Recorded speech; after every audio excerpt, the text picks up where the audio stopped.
And welcome to the January 2023 WCCW Wrestling Recap for the FWA and for World Class Championship Wrestling. I'm Steve Shettler reporting. Hey, we are getting back into the action for WCCW in the FWA as a previous owner and current owner of WCCW, Fritz Adkins, taking back control of things for WCCW. He is running the book. He is running the show.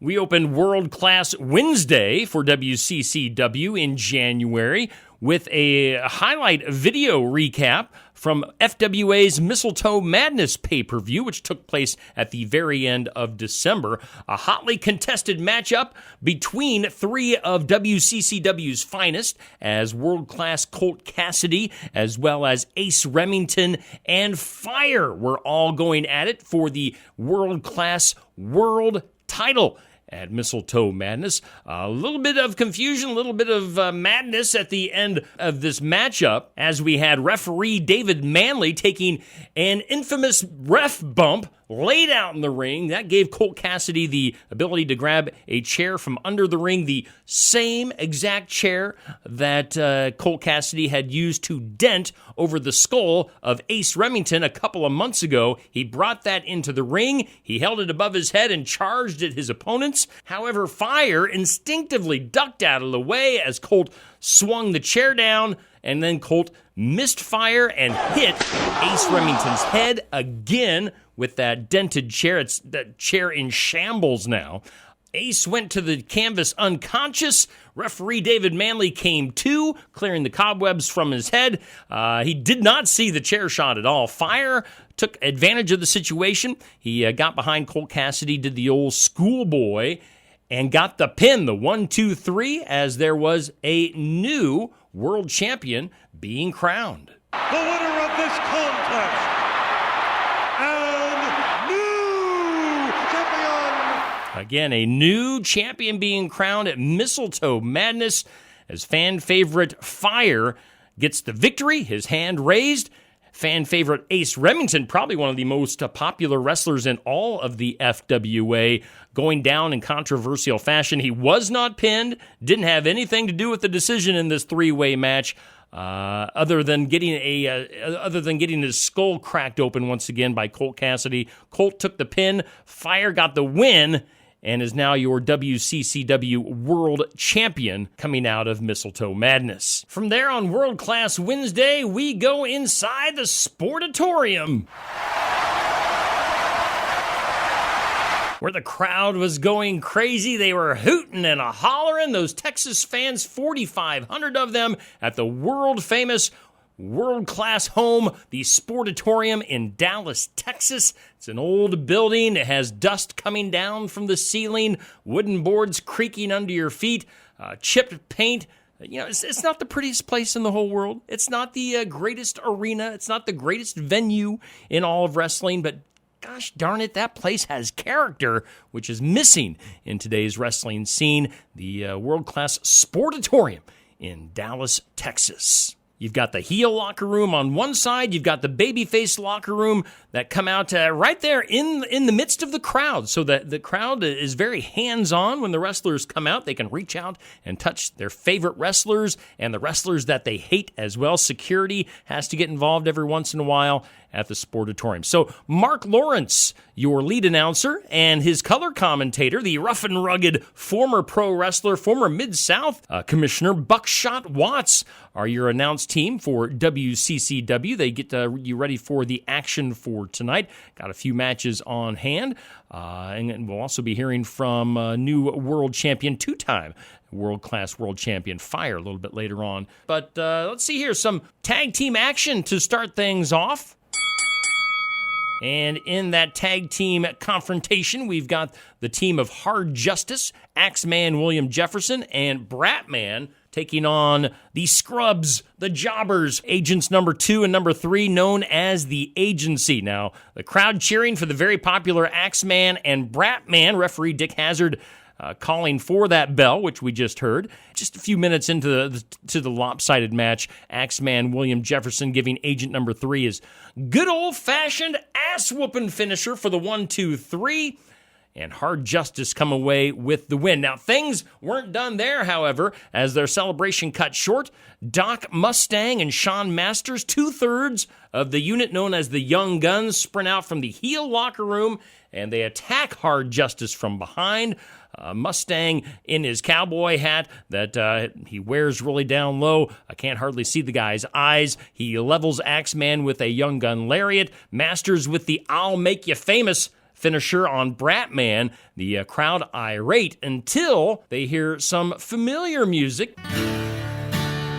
A little bit of that song coming through the airwaves of the Sportatorium as the Millers, Dem Miller boys, coming in for the save, and they run off Mustang and Masters, but not before Sean Masters of the Young Guns can throw out a challenge for the WCCW World Tag Team titles. He's demanding that Fritz Adkins put them in the running for the WCC World Tag Team titles. And Doc Mustang quoted as saying this. Yep. And that's all he had. That's all that guy really ever says is yep. We'll see what happens. The Millers standing tall in the ring, helping out Hard Justice to their feet as we go to a commercial break. Back from commercial break, and let's go to the World Class Control Center with Willie Mercer.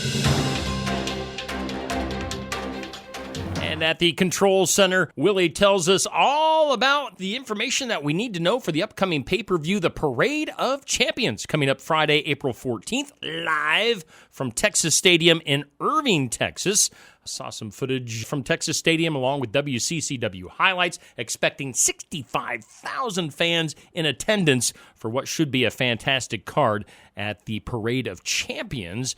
And, of course, you can check out the latest commissioner's report for more information on that. From there, we moved on to the most popular and the most hated list. Let's start with the popular list. Yeah, fans are really appreciating the popularity of Ace Remington coming in at number 1. Fire is right behind him at number 2. Dem Miller Boys at number 3. Chase Amherst at number 4. And Axeman William Jefferson rounding out the top 5 of the most popular wrestlers in WCCW. And then we'll move on to the most hated wrestlers. And nobody likes world-class Colt Cassidy. Nobody likes the Young Guns there at number 2. The Gall Darn Godzilla Tex Williams coming in at number 3 on the most hated list. Flatliner Marcus Brimstone at number 4. And Disciples of Satan, that unit, coming in at number 5 on the most hated list. And that was all we got from Willie Mercer at the World Class Control Center. He'll have more for us coming up in February. Back inside the Sportatorium, Dem Miller Boys took on the Perfect Luchas.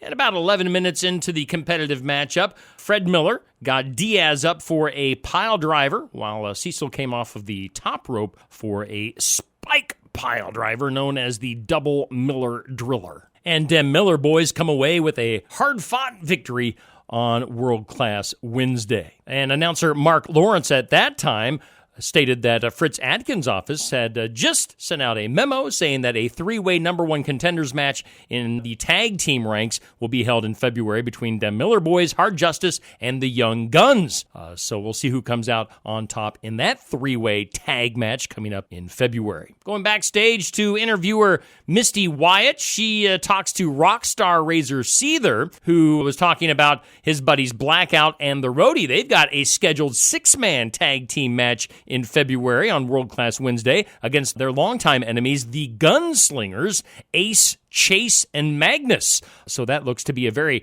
competitive and maybe a volatile situation on World Class Wednesday in February with that 6-man match. Let's see here. Misty wrapped things up with the interview by saying this. Now let's go to the ring. Back inside the Sportatorium for a number 1 contenders match for a WCCW World title match. World Class Colt Cassidy taking on Poseidon. Head referee David Manley in charge of the action in the ring as the 6'3", 273-pound Poseidon going against the 6'1", 233-pound World Class Colt Cassidy, who his reactions, his heat has been off the charts here lately in Texas over the last few months, causing a lot of noise.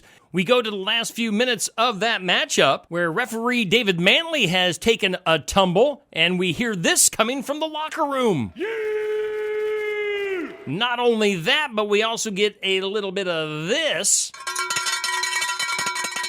as that gosh darn, gall darn Texan, that big guy Tex Williams, making his way to the ring. What's he doing here? Well, he ends up clanking that cowbell over the head of Poseidon after giving him one of his world-famous lariats. The referee, David Manley, gets back to his feet, just enough energy to make the 1, 2, 3, and world-class Colt Cassidy is your Number 1 contender for that WCCW World Championship. And we go to a commercial break, plugging the WCCW pay-per-view. This is it. Texas Stadium's Parade of Champions. Texas Stadium, Irving, Texas. The greatest card the world has ever seen. So, again, WCCW's Parade of Champions, that is coming right up the month of April, Friday, April 14th, only on pay-per-view. And back one final time inside the world-famous Sportatorium in Dallas, Texas, for one final segment of the night, as WCCW owner Fritz Adkins in the ring with a new WCCW World Heavyweight title belt, which he and announcer Mark Lawrence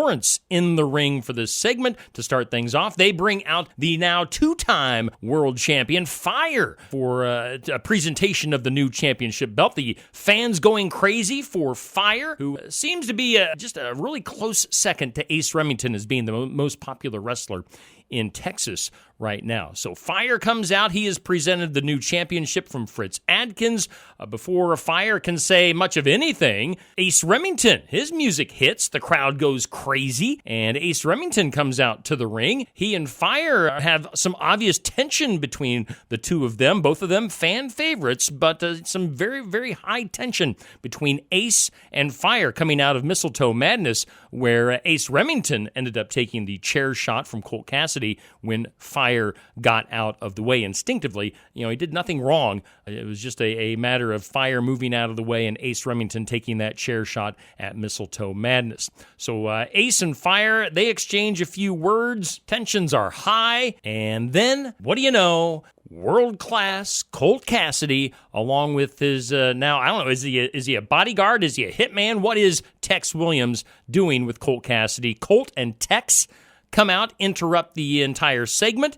Colt Cassidy basically has words for everybody that is standing in the ring and says that now that he's the number one contender after winning his match earlier in the show, that he wants his world title shot. But then Ace Remington also making a claim that he gets a world title shot because he's the former champion, and former champs always get a rematch. So WCCW owner Fritz Adkins awards Colt Cassidy his shot in February against Fire for the world-class world title. And then he said that since all three men have issues with each other, and since they had such a great match at Mistletoe Madness, they are going to have a three-way match in April as the main event of WCCW's pay-per-view Parade of Champions. And that's how the scene ends. That's how World-Class Wednesday ends for the rebirth of World-Class Championship Wrestling. So again, February's main event on World Class Wednesday is Fire defending his title against Colt Cassidy, and your main event for the Parade of Champions pay-per-view is a three-way between Fire, Ace Remington, and Colt Cassidy. Now, managers in the FWA, if you want to be part of World Class Wednesday on television for WCCW, you want to be part of the upcoming Parade of Champions pay-per-view lineup, be active in the out-of-ring action with comments, promos, sneak attacks, and whatever creative outlets that you can think of for WCCW, and we'll gladly make things happen for you and your wrestlers. That'll do it for this time around. For World Class Championship Wrestling and for the FWA, I'm Steve Shettler reporting.